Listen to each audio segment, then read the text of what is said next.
Hey everybody, Alex Kozora, SteelersDepot.com, back to do another initial analysis of the Steelers' big 23-17 victory over the Arizona Cardinals on Sunday evening. Steelers moved to 8-5 on the year, another game closer to a wild card spot. Still a ways to go. Big matchup next Sunday night against the Buffalo Bills, but obviously a really critical victory to get that one against Arizona today.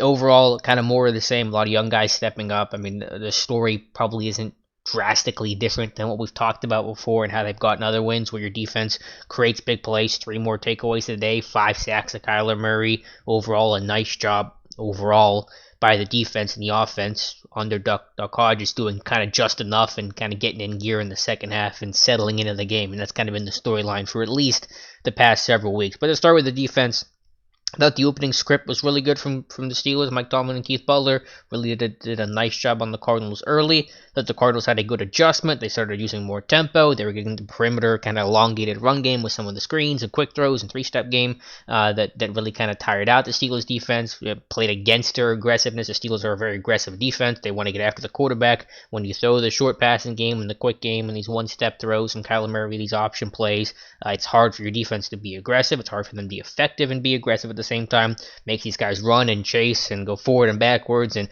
you get more rotation, more sub, and tires out the defense. And that's what happened kind of in the second half. But I should say later in the first half, after the first 2 drives by the Arizona Cardinals. But overall, it goes back to the hallmarks of creating splash plays. You knew you had a really good chance to get a lot of sacks on Murray. Then you finished with 5 of them today. You pick him off 3 times. He came into that game only throwing 6 interceptions the entire season. And not only what the fact that you get 3 picks critical, where they came, 2 of them coming basically in the red zone or right on the red zone fringe. You had the Watt interception on 4th and goal where I thought Murray could have ran it in or at least gotten for the first down, but still a great play by Watt. And then Hayden had that great read and react that was zone defense. I think basically cover 2 and just read it, drove on the football and picked off the little out route by the number 2 slot receiver. So those were obviously 2 critical plays to not only get the interception, but to directly take points off the board for Arizona and would ultimately turn out to be a very, very close game.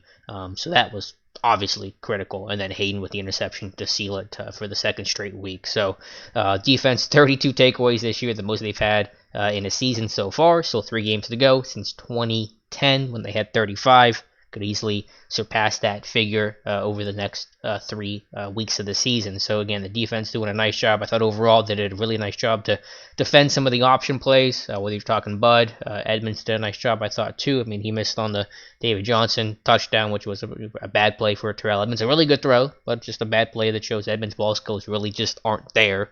But overall, I thought in terms of the run defense and the tackling, all the things I kind of highlighted and you had to do well against a difficult Cardinals offense to play in terms of the scheme, maybe not the personnel as much, but definitely the scheme.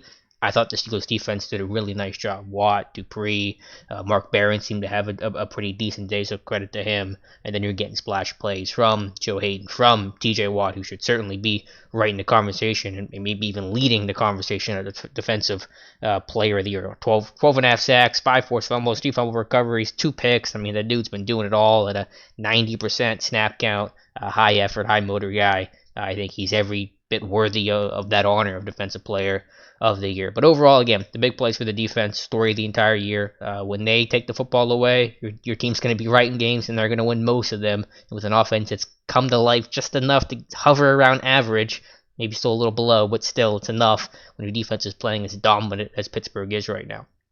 Offensively, I was happy with the start. I mean, you want to get a touchdown on that first possession, but it's only the second time this year the Steelers have put points on the board on their opening possession. It was that in Week 3 against the 49ers, and that 49ers game was really aided by a San Francisco turnover. I think that was a Watt. I think the other Watt interception on that one, if I'm remembering that correctly. So this is kind of the first true drive that led to points of the season. So that was good. You know, the offense stalled out. You really had only 6 points in the first half. You only get 10 in the second half, but it was good enough against a Cardinals defense that is far from the best. So it's a little disappointing in that sense because you felt like if there was a game to really put up points, and if you hit 28 points in a game, this would be it. And ultimately you finish with 23 as a team.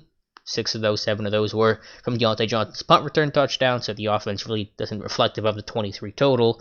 But speaking of him, Deontay Johnson coming off the worst game of his career against the Cleveland Browns last week comes back with the best game of his career. So you love to see that response from a rookie. It's late in the season. Usually, this time last year, Toledo, his season's over. You're getting ready for a bowl game. You can kind of relax a little bit. Not the case in the NFL. Now you're trying to gear up and get that extra little bit over the edge to really get yourself ready for this playoff push. And he was awesome today. I know everyone's going to talk about me being critical of him in the punt return game, and I was, and I still stand by that. I don't think anything I said was inaccurate in that video. But what I've seen the last 2 weeks, and I pointed this out even last week when he had a bad game overall, that his punt return posture and carriage was much improved. And obviously, he's a more dynamic player than Ryan Switzer in space. The issue with Johnson wasn't what can he do after he secured the football. We all know what he's capable of, a really good athlete, which is getting to that point of playing with good technique to allow you to unlock those abilities in the open field. And he showed that as a return guy. 85-yard punt return touchdown. The first Steelers rookie to have a punt return touchdown since Antonio Holmes in 2006. I think the first rookie in the NFL in general to have a punt return touchdown and a receiving touchdown since Tyreek Hill and Will Fuller both did it in 2016. So some really impressive stuff there. The touchdown catch that he had, again, running a great route on the goal line. Really nice throw by Duck Hodges, by the way. The screen pass he took, where it's a screen to the right side, not going to go anywhere, cuts it across the field and picks up whatever that was, 17 yards, I think was the number on that play. So a really good game from him, but I just like to see the mental toughness and the improvement. I mean, the guy's a talented player, and anyone who's heard me talk about Deontay Johnson throughout the year and back when they drafted him, I praised him almost consistently and throughout the year. I think he's had a nice job overall. But so hopefully it doesn't get overshadowed by the criticism of the whole punt thing.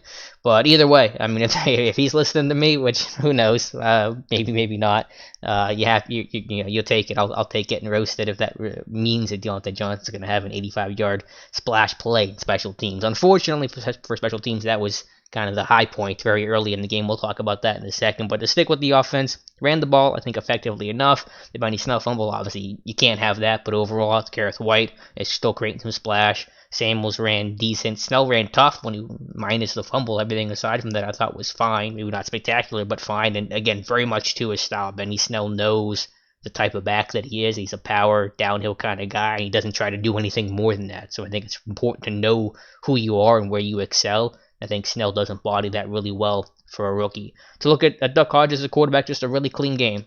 Smart with the football, good accuracy, good placement, good velocity on his throws.